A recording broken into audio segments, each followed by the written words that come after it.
Guys అందరికి కూడా good morning.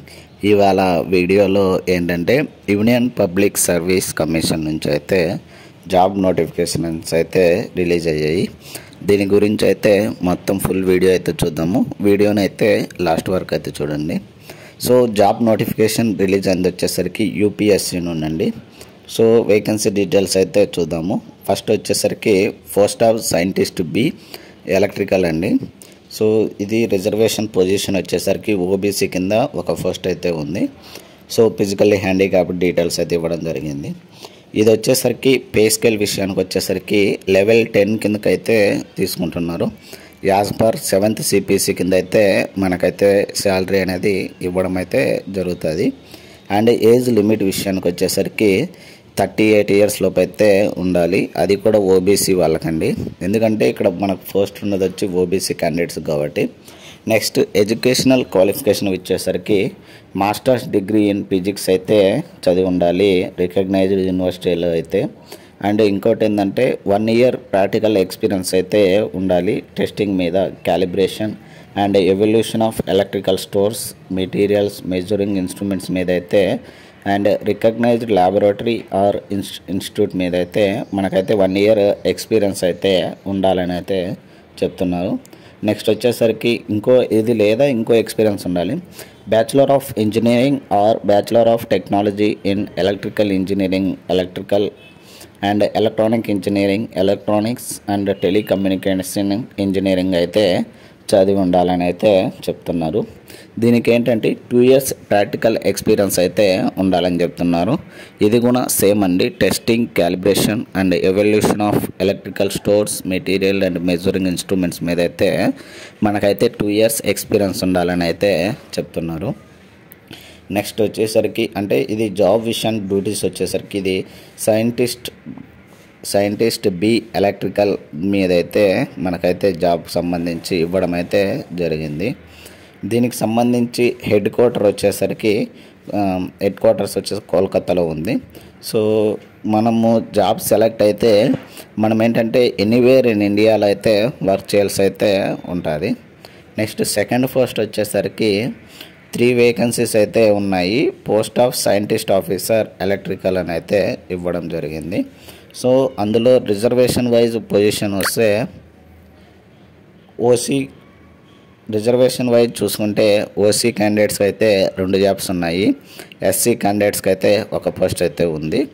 So suitability of the post of physically handicaps కింద అయితే ఇవ్వడం జరిగింది. ఇది వచ్చేసరికి పే స్కేల్ వచ్చేసరికి లెవెల్ 8 కింద అయితే ఇవ్వడం జరుగుతుంది. ప్యాకేజ్ అనేది లెవెల్ 8 నుంచి యాజ్ పర్ 7th CPC ప్రకారం అయితే మనకైతే ప్యాకేజ్ అనేది ఇవ్వడం అయితే జరుగుతుంది. అండ్ ఏజ్ లిమిట్ విషయానికి వచ్చేసరికి మ్యాక్సిమం 30 years అండి ఓసీ క్యాండిడేట్స్కి. అండ్ ఎస్సీ క్యాండిడేట్స్కి వచ్చేసరికి మ్యాక్సిమం 35 years అయితే ఉండాలని అయితే చెప్తున్నారు. అండ్ ఎడ్యుకేషనల్ క్వాలిఫికేషన్ విషయానికి వచ్చేసరికి మనమైతే మాస్టర్స్ డిగ్రీ ఇన్ ఫిజిక్స్ లేదా degree in electronical engineering and degree in electrical and electronic engineering అయితే లేదా degree in electronics and telecommunication engineering అయితే చదివి ఉండాలి రికగ్నైజ్డ్ యూనివర్సిటీ లేదా ఇన్స్టిట్యూట్లో అయితే మనమైతే చదివి ఉండాలని చెప్తున్నాను. అండ్ ఎక్స్పీరియన్స్ విషయానికి వచ్చేసరికి మనకైతే 1 year ఎక్స్పీరియన్స్ అయితే ఉండాలి advanced electrical and electronic measurement మీద. And laboratory or 1 year experience in field of testing and development of electrical stores like motors, switch gears or lamp and photometry or batteries or cables or electrical access or etcetera మీద అయితే మనకైతే experience అయితే ఉండాలని అయితే చెప్తున్నారు. Next ఏమేమి duty చేయాలనేది అక్కడ మనకు జాబ్ వచ్చిన తర్వాత ఏమేమి జాబ్ చేయాలి, ఏం వర్క్ ఉంటుంది అనేది ఇక్కడ ఇవ్వడం జరిగింది. The duties and responsibility of side post include testing, evolution of finish. అంటే ఏంటంటే మనకు అక్కడ జాబ్లో ఉన్నటువంటి పోస్ట్ని బట్టి మనకైతే ఎక్స్పీరియన్స్ ఉండాలి. అందుకనేసి వాళ్ళు ఏంటంటే మనకి ఎక్స్పీరియన్స్ దేని మీద ఉండాలనేది కూడా ఇవ్వడం జరిగింది. సో దాన్ని బట్టి మనకు ఆ ఎక్స్పీరియన్స్ ఉంటే మనకు జాబ్ అనేది రావడానికి ఛాన్సెస్ ఉంటాయి. అట్లా దీనికి కూడా సేమ్ హెడ్ క్వార్టర్స్ వచ్చేసరికి కోల్కతాలో ఉంది. అండ్ అదర్ డీటెయిల్స్ వచ్చేసరికి ఇదైతే ఫస్ట్ వచ్చేసరికి పర్మనెంట్ జాబ్ అండి. ఇది వచ్చేసరికి general central service group B gazetted non gazetted ministerial కింద అయితే వస్తుంది. నెక్స్ట్ థర్డ్ ఫస్ట్ వచ్చేసరికి సైంటిస్ట్ ఆఫీసర్ మెకానికల్ కింద అయితే జాబ్ అయితే ఓపెన్ అయ్యింది. సో దీనికి వచ్చేసరికి మొత్తం వేకెన్సీ వచ్చేసరికి ఒకటైతే ఉంది. సో అది కూడా ఏంటంటే ఓసీ కింద అయితే ఉన్నదండి. నెక్స్ట్ దీని కిందకి వచ్చేసరికి ఇది పే స్కేల్ వచ్చేసరికి లెవెల్ 8 7th CPC కింద అయితే ప్యాకేజ్ అనేది ఇవ్వడం అయితే జరుగుతుంది. అండ్ ఇదేంటంటే ఓసీ కింద అయితే జాబ్ ఉంది కాబట్టి మ్యాక్సిమం ఏజ్ లిమిట్ వచ్చేసరికి 30 years అండి, అది కూడా ఓసీ క్యాండిడేట్స్కి. అండ్ ఎడ్యుకేషనల్ క్వాలిఫికేషన్ వచ్చేసరికి మనమైతే మాస్టర్ డిగ్రీ ఇన్ ఫిజిక్స్ లేదా డిగ్రీ ఇన్ మెకానికల్ ఇంజనీరింగ్ లేదా degree in metallurgy from recognised university లేదా ఇన్స్టిట్యూట్లో అయితే మనమైతే చదివి ఉండాలని అయితే చెప్తున్నారు.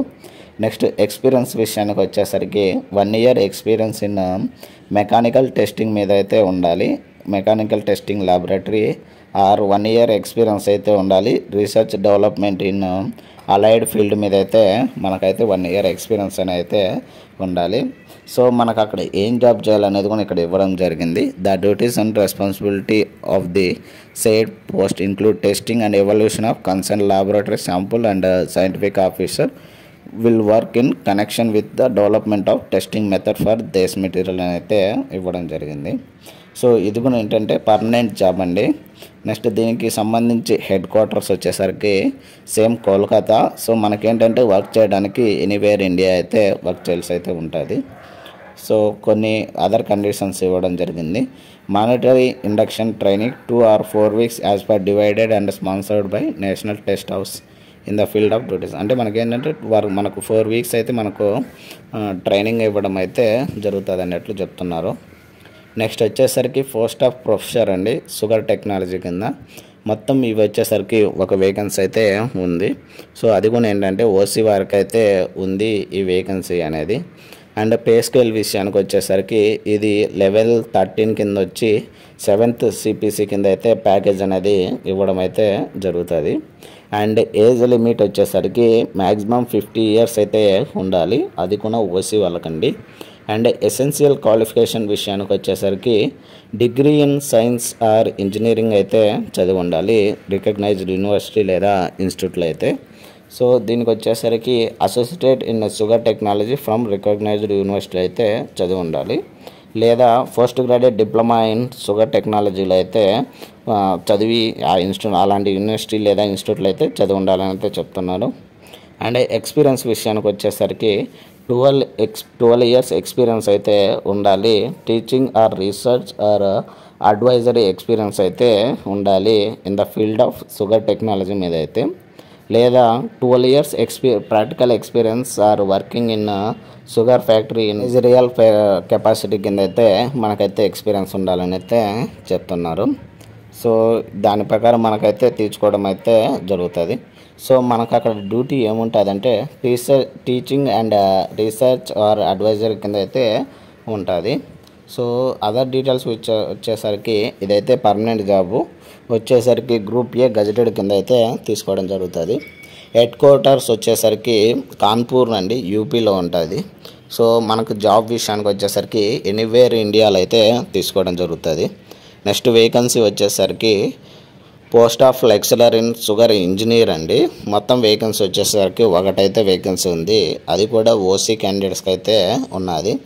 పే స్కేల్ విషయానికి వచ్చేసరికి ఇది లెవెల్ 10 కింద అయితే తీసుకోవడం జరుగుతుంది 7th CPC కింద. మ్యాక్సిమం ఏజ్ లిమిట్ వచ్చేసరికి 35 years అండి ఓసీ క్యాండిడేట్స్కి. సో ఎడ్యుకేషనల్ క్వాలిఫికేషన్ విషయానికి వచ్చేసరికి మనమైతే డిగ్రీ ఇన్ మెకానికల్ ఇంజనీరింగ్ లేదా ఎలక్ట్రికల్ ఇంజనీరింగ్ అయితే చదివి ఉండాలి రికగ్నైజ్డ్ యూనివర్సిటీకి లేదా ఇన్స్టిట్యూట్లో అయితే చదివి ఉండాలని అయితే చెప్తున్నారు. సో దాన్ని బట్టి ఏంటంటే మనమైతే అసోసియేట్షిప్ అయితే చేసి ఉండాలి. National sugar institute in sugar engineering awarded by national sugar institute or post graduate diploma in sugar engineering from Vasantdada sugar institute అయితే అట్లా ఫీల్డ్లో అయితే మనమైతే చదివి ఉండాలని చెప్తున్నారు. అండ్ ఎక్స్పీరియన్స్ విషయానికి వచ్చేసరికి 2 years research or practical or advisory teaching experience అయితే ఉండాలని చెప్తున్నారు. ఎలా అంటే ఏ ఫీల్డ్ అంటే మెకానికల్ ఇంజనీరింగ్ లేదా ఎలక్ట్రికల్ ఆర్ షుగర్ ఇంజనీరింగ్లో మనమైతే 2 years ఎక్స్పీరియన్స్ ఉండాలని అయితే చెప్తున్నారు. సో అదర్ డీటెయిల్స్ వచ్చేసరికి ఇది పర్మనెంట్ జాబ్ సేమ్ మళ్ళీ చెప్తున్నాను. గ్రూప్ ఏ గజెటెడ్ కిందకైతే వస్తుంది. హెడ్ క్వార్టర్స్ వచ్చేసరికి ఇది కూడా కాన్పూర్ అండి, కాన్పూర్లోని ఉత్తరప్రదేశ్ లొకేషన్. నెక్స్ట్ వచ్చేసరికి post of the technical officer forest అని అయితే ఇవ్వడం జరిగింది. ఇవి వచ్చేసరికి 3 జాబ్స్ అయితే ఉన్నాయి. ఓసీ క్యాండిడేట్స్కి 2 జాబ్స్, ఎస్సీ క్యాండిడేట్స్కి 1 జాబ్ అయితే ఉన్నది. సో ఫిజికల్లీ హ్యాండిక్యాప్డ్ దాన్ని బట్టి డీటెయిల్స్ ఇవ్వడం జరిగింది. సో నెక్స్ట్ వచ్చేసరికి పే స్కేల్ విషయానికి వచ్చేసరికి ఇది లెవెల్ 7 కింద 7th CPC కింద అయితే తీసుకోవడం అయితే జరుగుతుంది. ఏజ్ లిమిట్ వచ్చేసరికి ఓసీ క్యాండిడేట్స్కి మ్యాక్సిమం 30 years అండి, అండ్ ఎస్సీ క్యాండిడేట్స్కి మ్యాక్సిమం వచ్చేసరికి 35 years అయితే అని అయితే చెప్పడం జరిగింది. అండ్ ఎడ్యుకేషనల్ క్వాలిఫికేషన్ విషయానికి వచ్చేసరికి masters degree in statics or operation research or forestry లేదా ఎకనామిక్స్ మీద అయితే లేదా కామర్స్ ఆర్ మ్యాథమెటిక్స్ లేదా అగ్రికల్చర్లో చదివి ఉండాలని అయితే చెప్తున్నారు. సో అది కూడా ఏంటంటే లేదా ఈ ఫీల్డ్ ఇవైతే చదివి ఉండాలి మాస్టర్స్ డిగ్రీలో, లేదా 2 years post graduate diploma in forest management from recognised university లేదా ఇన్స్టిట్యూట్లో అయితే చదివి ఉండాలని అయితే చెప్తున్నారు. ఎక్స్పీరియన్స్ విషయానికి వచ్చేసరికి 2 years ఎక్స్పీరియన్స్ అయితే ఉండాలని చెప్తున్నారు. కలెక్షన్ లేదా complication or analysis of data including data in agriculture or forest work మీద అయితే 2 years ఎక్స్పీరియన్స్ అయితే ఉండాలని అయితే చెప్తున్నారు. సో అక్కడ వర్క్ ఏమేమి చేయాలనేది డ్యూటీస్ అయితే ఇవ్వడం జరిగింది. Examination, scrutiny or analysis of project received from regional centres నుంచి అయితే ఇవ్వడం జరిగింది. సో దీనికి సంబంధించి హెడ్ క్వార్టర్స్ వచ్చేసరికి Delhi with all over India service లేబుల్టన్ అయితే ఇవ్వడం జరిగింది. నెక్స్ట్ 7th జాబ్ వచ్చేసరికి సైంటిస్ట్ బి అండి, బెల్లిస్టిక్స్ అండి. సో ఇది వచ్చేసరికి మొత్తం వేకెన్సీ అయితే 1 అయితే ఉన్నాయి, అది కూడా ఓసీ కేటగిరీకి అయితే ఉన్నాయి. పే స్కేల్ విషయానికి వచ్చేసరికి లెవెల్ 10 7th CPC కింద అయితే సెలెక్ట్ చేయడం అయితే జరుగుతుంది. మ్యాక్సిమం ఏజ్ లిమిట్ వచ్చేసరికి ఓసీ క్యాండిడేట్స్కి 35 years అయితే ఇవ్వడం జరిగింది. ఎడ్యుకేషనల్ క్వాలిఫికేషన్ విషయానికి వచ్చేసరికి masters degree in physics or mathematics are applied mathematics అయితే చదివి ఉండాలి రికగ్నైజ్డ్ యూనివర్సిటీ లేదా ఇన్స్టిట్యూట్ నుండి. ఇంకా లేదంటే masters degree in forensic science with physics or mathematics as one of the సబ్జెక్ట్గా చదివి ఉండాలి 3 years ఆఫ్ బ్యాచిలర్ సైన్స్లో, అది కూడా రికగ్నైజ్డ్ యూనివర్సిటీ లేదా ఇన్స్టిట్యూట్లోనైతే చెప్తున్నారు. ఇంకోటి మనకేంటంటే 3 years ఎక్స్పీరియన్స్ ఉండాలి analytical methods and research in the field of ballistics from a government recognized organization లేదా ఇన్స్టిట్యూట్ నుంచి అని అయితే చెప్తున్నారు. సో నెక్స్ట్ వచ్చేసరికి దీనికి సంబంధించి అదర్ డీటెయిల్స్ కూడా ఇది పర్మనెంట్ జాబ్ సేమ్ అండి. ఇది హెడ్ క్వార్టర్స్ వచ్చేసరికి New Delhi with laboratory at Chandigarh, Kolkata, Hyderabad, కాంప్రూప్లో అండ్ అస్సాం, పూణే లేదా అండ్ భూపాల్ లొకేషన్లో అయితే మనకైతే హెడ్ క్వార్టర్స్ అయితే ఉన్నాయని చెప్తున్నారు. నెక్స్ట్ 8th జాబ్ వచ్చేసరికి 2 వేకెన్సీస్ అయితే ఉన్నాయి. సైంటిస్ట్ బి బయాలజీ కింద అవి కూడా 2 వేకెన్సీ అయితే ఉన్నాయి. ఓసీ కేటగిరీకి అయితే ఈ 2 జాబ్స్ అయితే ఇవ్వడం జరిగింది.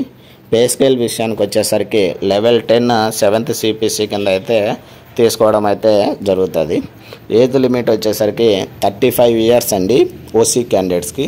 అండ్ ఎడ్యుకేషనల్ క్వాలిఫికేషన్ విషయానికి వచ్చేసరికి మాస్టర్స్ డిగ్రీ ఇన్ బాటనీ లేదా జువాలజీ లేదా మైక్రోబయాలజీ లేదా బయోటెక్నాలజీ లేదా బయోకెమిస్ట్రీ ఆర్ ఫిజికల్ ఆంథ్రోపాలజీ లేదా జెనెటిక్స్ లేదా forensic science with botany or zoology as one of the సబ్జెక్ట్గా అయితే చదివి ఉండాలి 3 years of bachelor of science from a recognized university నుంచి అయితే అయితే చెప్పడం జరుగుతుంది. ఇంకోటి ఏంటంటే bachelor of engineering or bachelor of technology in biotechnology అయితే చదివి ఉండాలి రికగ్నైజ్డ్ యూనివర్సిటీ లేదా ఇన్స్టిట్యూట్ నుంచి. ఎక్స్పీరియన్స్ విషయానికి వచ్చేసరికి 3 years ఎక్స్పీరియన్స్ ఉండాలి analytical methods and research institute నుంచి అయితే మనకైతే 3 years ఎక్స్పీరియన్స్ ఉండాలని అయితే చెప్తున్నారు. సేమ్ ఇది కూడా హెడ్ క్వార్టర్స్ వచ్చేసరికి న్యూఢిల్లీ అండ్ డిఫరెంట్ ల్యాబొరేటరీస్ ఉన్నాయి కోల్కతా, హైదరాబాద్, ఛత్తీస్గఢ్, అస్సాము. నెక్స్ట్ వచ్చేసరికి post of scientist B chemistry కింద అయితే. సో వేకెన్సీ విషయానికి వచ్చేసరికి ఒక వేకెన్సీ అయితే ఉంది, అది కూడా ఓసీ క్యాండిడేట్స్కి అయితే ఉంది. సో పే స్కేల్ విషయానికి వచ్చేసరికి లెవెల్ 10 7th సిపిసి కింద అయితే శాలరీ అనేది ఇవ్వడం జరుగుతుంది. మ్యాక్సిమం ఏజ్ లిమిట్ వచ్చేసరికి 35 years అండ్ ఓసీ క్యాండిడేట్స్కి అయితే. మనం ఏంటంటే మాస్టర్ డిగ్రీ ఇన్ కెమిస్ట్రీ లేదా బయోకెమిస్ట్రీ అయితే చదువు ఉండాలి. ఇంకా లేదంటే masters degree in forensic science with chemistry as one of the subject in the during of 3 years of bachelor science in recognised university అని చెప్తున్నాము.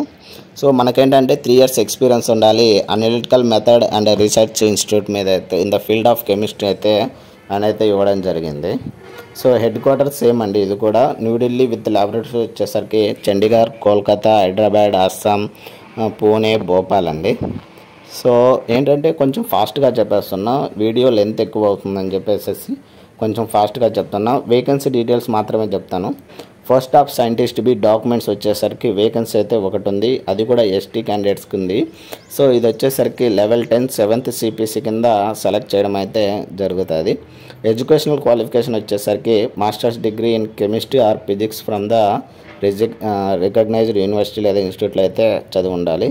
దీనికి సంబంధించి ఎక్స్పీరియన్స్ వచ్చేసరికి 3 years ఎక్స్పీరియన్స్ అయితే ఉండాలని అయితే చెప్తున్నారు. సో ఏంటంటే మొత్తం నేను చెప్పుకుంటా వెళ్ళే కొద్దీ లెంత్ ఎక్కువైపోయి వీడియో బోరింగ్ అనిపిస్తుంది, అందుకోసమని కొంచెం ఫాస్ట్గా చెప్తున్నాను. నెక్స్ట్ వచ్చేసరికి training officer except women training అండి, వెల్డర్. సో మొత్తం వేకెన్సీ వచ్చేసరికి 9 ఉన్నాయి. సో ఏంటంటే ఓసీ క్యాండిడేట్స్కి 3, ఈడబ్ల్యూఎస్కి 3, ఎస్సీ క్యాండిడేట్స్కి 3, ఫిజికల్లీ హ్యాండిక్యాప్స్ వాళ్ళకైతే ఒక వేకెన్సీ అయితే ఉంది.